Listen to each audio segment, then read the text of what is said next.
அமைச்சராக இருந்தாலும் யாராக இருந்தாலும் சும்மா விட மாட்டேன் அப்படின்னு இன்னைக்கு நடந்த அமைச்சர்கள் கூட்டத்தில் நம்ம முதலமைச்சர் விஜய் அவர்கள் பார்த்தீங்கன்னா ரொம்ப ஆவேசமாக கோபமாக டிவிக்கு அமைச்சர்கள் இன்னும் கூட்டணியில் இருக்கிற அமைச்சர்கள் இப்படி எல்லா அமைச்சர்களுக்குமே ரொம்ப கடுமையான எச்சரிக்கையை கொடுத்துருக்காரு.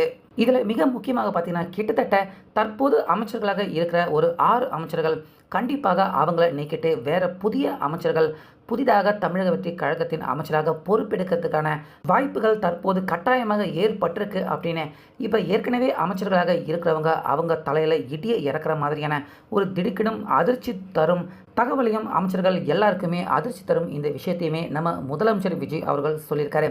ஸோ அப்படி இன்றைக்கி நடந்த அமைச்சர்கள் கூட்டம் எதுக்காக நடந்துச்சு, எதுக்கு இந்த கூட்டத்தில் நம்ம முதலமைச்சர் விஜய் அவர்கள் கடுமையாக எல்லா அமைச்சர்கள்கிட்டையுமே பயங்கரமாக கோபப்பட்டிருக்காரு. இதில் முக்கியமாக கிட்டத்தட்ட 5-6 அமைச்சர்கள் பதவி பறி போகிறதுக்கும் வாய்ப்புகள் இருக்குது. அது எல்லாருமே யார் யார் அப்படிங்கிற முழு விவரம் இப்போ தெரிய வந்திருக்கு. அதனால் வீடியோவை ஸ்கிப் பண்ணிடாமல் பாருங்கள். இதில் ஃபஸ்ட்டு நம்ம தமிழ்நாட்டின் 2026-27க்கான பட்ஜெட்டை தற்போது நம்ம தமிழக அரசு விஜய் அவர்கள் மற்ற எல்லா அமைச்சர்கள் எல்லாரும் கூடயும் சேர்ந்து கடந்த வாரத்தில் இருந்து இப்போ வரைக்கும் தீவிரமாக பட்ஜெட்டை தாக்கல் பண்ணுறதுக்கான அந்த பட்ஜெட்டை தயார் பண்ணிக்கிட்டு இருக்காங்க. ஸோ ஆகஸ்ட் முதல் வாரத்தில் இந்த பட்ஜெட் வெளியிடப்படும் அப்படிங்கிறதையும் இன்றைக்கி சொல்லியிருந்தார் நம்ம முதல்வர் விஜய். இதுக்கு நடுவில் பார்த்திங்கன்னா அமைச்சர்கள் எல்லாருக்குமே இன்னொரு கடுமையான ரொம்ப கோபமான எச்சரிக்கையை நம்ம முதலமைச்சர் விஜய் அவர்கள் எல்லா அமைச்சர்களுமே கூட்டியிருந்தாங்க. இன்றைக்கி நடந்த இந்த பட்ஜெட் கூட்டத்திற்கான பட்ஜெட்டை முடிவு பண்ண போகிற இந்த கூட்டத்துக்காக எல்லா அமைச்சர்களுமே கூடியிருக்காங்க. எல்லா அமைச்சர்களுமே கூடியிருக்க அந்த இடத்துல ரொம்ப முக்கியமான கடுமையான எச்சரிக்கையை எல்லா அமைச்சர்களுக்குமே சொல்லியிருக்காரு. இதில் ஃபஸ்ட்டு பார்த்தீங்கன்னா நம்மளை ரீல்ஸ் ஆட்சி அப்படின்னு எதிர்கட்சியினர்கள் அவங்க கிண்டல் பண்ணுறாங்க. அவங்க கிண்டல் பண்ணுற மாதிரி அமைச்சர்கள் அவங்களே ரீல்ஸ் போட்டு இந்த மாதிரியான விஷயத்தில் செயல்படக்கூடாது. அமைச்சர்கள் பொறுப்பாக நடந்துக்கணும். ரீல்ஸ் பண்ணுற மாதிரியான எந்த ஒரு விஷயத்துலையுமே அமைச்சர்கள் ஈடுபடக்கூடாது அப்படின்னு கடுமையாக நம்ம முதலமைச்சர் விஜய் அவர்கள் சொல்லியிருக்காரு. இதில் மிக மிக முக்கியமாக பள்ளி வளாகங்கள் சின்ன பசங்களை வச்சுக்கிட்டு தமிழக வெற்றி கழகம் சேர்ந்த முக்கியமான பொறுப்பில் இருக்கிறவங்க யாருமே ரீல்ஸ் பண்ணுற மாதிரி சின்ன பசங்களை வச்சுக்கிட்டு எந்த ஒரு ரீல்ஸ் மாதிரியான செயலில் கண்டிப்பாக ஈடுபடக்கூடாது அப்படின்னு அதிரடியாக சொல்லியிருக்காரு. மேலும் ரீல்ஸ் மட்டும் கிடையாது, சாதாரண குழந்தைகளை வச்சுக்கிட்டு வீடியோ மாதிரி எடுத்து போடுறதோ இல்லை மற்றவங்களை எடுத்து அவங்கள போட விட்டு பார்க்குறதோ இந்த மாதிரியான விஷயங்களும் அறவே கூடாது அப்படின்னு கடுமையாக எல்லா அமைச்சர்கள் எல்லாருக்குமே எச்சரிக்கை பண்ணியிருக்காரு. அப்புறம் அடுத்ததாக ரொம்ப பெரிய ஒரு எச்சரிக்கையாக ஊழல் லஞ்சம் இந்த மாதிரியான செயல்களில் ஈடுபடக்கூடிய அமைச்சர்கள் மந்திரிகள் சம்மந்தப்பட்டவங்க யாராக இருந்தாலும் எந்த ஒரு ஈவு இறக்கம் தயவு தாட்சணை இல்லாமல் அவங்கள பணியில் இருந்து நீக்கிறது மட்டும் இல்லாமல் கட்சியில் இருந்துமே நிரந்தரமாக நீக்க வேண்டிய நிலைமை ஏற்படும். அதனால் நம்மளுடைய ஆட்சி எப்பயுமே மற்றவங்களுக்கு முன்மாதிரியாக இருக்கக்கூடிய ஆட்சியாக இது இருக்கணும் அப்படின்னு தான் நான் முயற்சி பண்ணிக்கிட்டு இருக்கேன். அதனால் ஊழல் லஞ்சம் இல்லை மக்கள் பணியில் காசு பணம் தரல அப்படின்னு மக்கள் பணியில் சரியாமல் ஈடுபடாமல் ரொம்ப தொய்வாக ஈடுபடக்கூடிய அமைச்சர்கள் எம்எல்ஏக்கள் யாராக இருந்தாலும் அவங்க மேலே கடுமையான நடவடிக்கையை நிச்சயமாக நான் எடுப்பேன். முக்கியமாக ஊழல் லஞ்சம் இந்த மாதிரியான கரை படியாத கைகளாக தான் அமைச்சர்கள் எல்லாருடைய கைகளும் இருக்கணும். யாராவது இந்த மாதிரியான சர்ச்சைகளில் ஈடுபட்டாங்க அப்படின்னு தெரிஞ்சால் உடனடியாக பதவி போகிறது மட்டும் இல்லாமல் கட்சியில் இருந்தும் நீக்கப்படும் அப்படின்னு எல்லாருக்குமே இந்த கடுமையான செம்மையான எச்சரிக்கையை கொடுத்துருக்காரு இன்றைக்கி நடந்த அமைச்சர்கள் கூட்டத்தில். ஸோ அது மட்டும் இல்லாமல் என்னுடைய தலைமையிலான இந்த தமிழக வெற்றி கழகம் ஆட்சி வெளிப்படை தன்மையாக இருக்கணும். அதாவது நீங்கள் எது செய்கிறீங்க அப்படின்னாலுமே டிரான்ஸ்பரண்ட்டாக மக்களுக்கு எல்லாமே தெரிகிற மாதிரி இருக்கணும். ஒளிவு மறைவில் இருக்கிற மாதிரி இருக்கக்கூடாது. வெளிப்படை தன்மை 100% இருக்கணும்.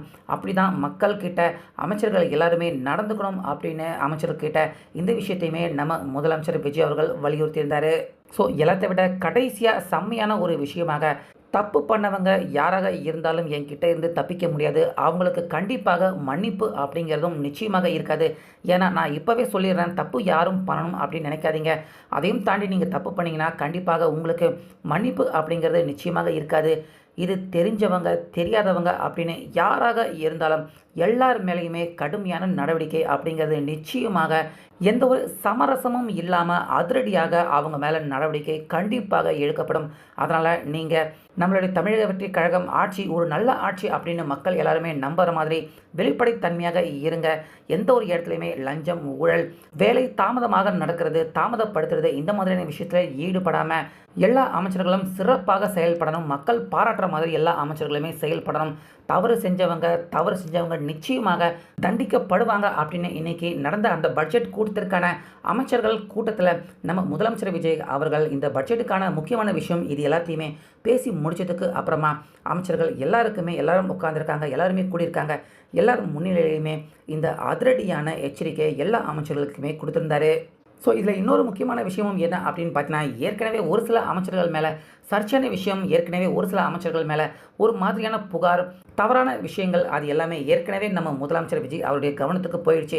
இப்படிப்பட்ட அமைச்சர்கள் இவங்க எல்லாமே சரியா இல்லை, ஒழுங்காக செயல்படலை அப்படிங்கிற மாதிரியான ஒரு சில புகார்கள் ஏற்கனவே முதலமைச்சர் விஜய் அவர்கிட்ட போயிடுச்சு. அதனால தான் திரும்பவும் அந்த மாதிரியான தவறுகள் திரும்பவும் எந்த அமைச்சர்கள்கிட்டையுமே நடந்துடக்கூடாது அப்படின்னு இப்போதைக்கு இருக்கிற எல்லா அமைச்சர்களையுமே கடுமையாக எச்சரிக்கை பண்ணியிருக்காரு முதல்வர் விஜய். ஸோ அது மட்டும் இல்லாமல் ஏற்கனவே அந்த தவறுகள் பண்ணியிருந்த அமைச்சர்கள் அவங்க இருந்து ஒரு 5-6 பேரை தேர்ந்தெடுத்திருக்காங்க அப்படிங்கிற மாதிரி தகவல் வெளியிட்டிருக்கு. ஸோ எந்த நேரத்தில் வேணாலும் அந்த அமைச்சர்கள் அவங்க எல்லாரையுமே பதவியில் இருந்து நீக்கிட்டு புதிய அமைச்சர்களை அந்த இடத்துல பதவி ஏற்றுறதுக்கான வாய்ப்பும் இருக்குது. அதற்கான பரிசீலனையிலையும் முதல்வர் விஜய் அவர்கள் ஈடுபட்டுக்கிட்டு இருக்காரு. இதனால் தமிழக வெற்றிக் கழகம் அமைச்சர்களை நம்ம பதவி போயிடுமோ, நமக்கு ஆபத்து ஏற்பட்டுடுமோ அப்படின்னு இனிமேல் வேலை செய்யக்கூடிய எல்லா தமிழக வெற்றிக் கழகம் எல்லாருமே நிச்சயமாக ஒரு லஞ்சம் இல்லாத வெளிப்படை தன்மையோட எல்லாருமே இப்போ ஏற்கனவே நல்லா செயல்பட்டு இருக்காங்க, இன்னும் சிறப்பாக செயல்படுவாங்க அப்படின்னு முதல்வர் விஜய் அவர் கொடுத்துருக்க இந்த எச்சரிக்கையில் இருந்து கண்டிப்பாக இப்போ பார்த்ததை விட இன்னும் சிறப்பான ஆட்சியை முதல்வர் விஜய் அவர்கிட்ட இருந்து மட்டும் இல்லை, அவருடைய அமைச்சர்கள்கிட்டையுமே இருந்து கண்டிப்பாக பார்க்க முடியும் அப்படிங்கிற மாதிரி தான் தெரியுது. ஸோ இதை பற்றி உங்களுடைய கருத்தை கமெண்ட்ஸில் சொல்லுங்கள்.